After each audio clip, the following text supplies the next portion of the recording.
જય માતાજી મિત્રો. તો નવા વર્ષના બધા મિત્રોને રામ રામ ન આ વર્ષ તમારું સારું જાય, ઘણી બધી તમે પ્રગતિ કરો આ વર્ષની અંદર, એવી માતાજી ભગવાનને પ્રાર્થના.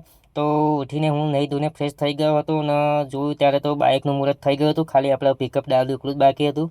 તો જોઈ શકો છો બાઇકોનું હારબાર લગાવીને કમ્પ્લીટ થઈ ગયા હતા અને આપણે જવાનું હતું ગામમાં ટ્રેક્ટર લેવા માટે. તો એટલામાં આપણી અર્ટિકા પણ આવી ગઈ હતી. તો અર્ટિકાને આપણે જગ્યા આપીને નીકળી ગયા હતા ગામમાં ટ્રેક્ટર લેવા જવા માટે. ફાઇનલી આપણે ટ્રેક્ટર કરીને પહોંચી ગયા હતા અને જોઈ લો આ છે આપણે બે ટ્રેક્ટરો જે ખેતરમાં મૂકવા જવાનું. તો આપણે લાલ ઘોડો લઈને આગળ થઈ ગયા હતા અને અમારા બીજા મુકેશભાઈ અમારા પાછળ આવતા હતા ટ્રેક્ટર લઈને. ટ્રેક્ટર મૂકીને પાછા અમે આવી ગયા હતા સતીશભાઈના ઘરે ચા પીવા માટે. તો જોઈ શકો છો વિશાલભાઈને અમારા મેહુલભાઈને ઘણા બધા મિત્રો આવી ગયા હતા ચા પીવા માટે અને બીજા મિત્રો ફરવાના આવી ગયા હતા. તો જોઈ શકો છો અમારા સતીશભાઈ. તો સતીશભાઈને તો ફરી અમે ગયા હતા ડીકે બંધો ચા પીવા, ઘણી બધી જગ્યાએ ચા પીવા ગયા હતા અને એટલામાં ટાઈમ થઈ ગયો ભાતીજી મહારાજની જાહેણીનો. તો અમે જાહેણીમાં જવા માટે પણ બધા આવી ગયા હતા. જોઈ લો આ છે અમારી બંકા ગેંગ. ફરી અમે નીકળી ગયા હતા મંદિર તરફ જવા માટે. તો ઘણા બધા મિત્રો પણ આવી ગયા હતા.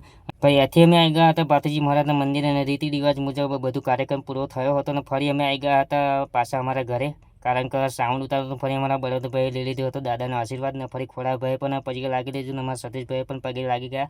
કારણ કે નવા વર્ષનો દાડો હોય એટલે આપણે મોટા માણસો પછી લાગવું પડે.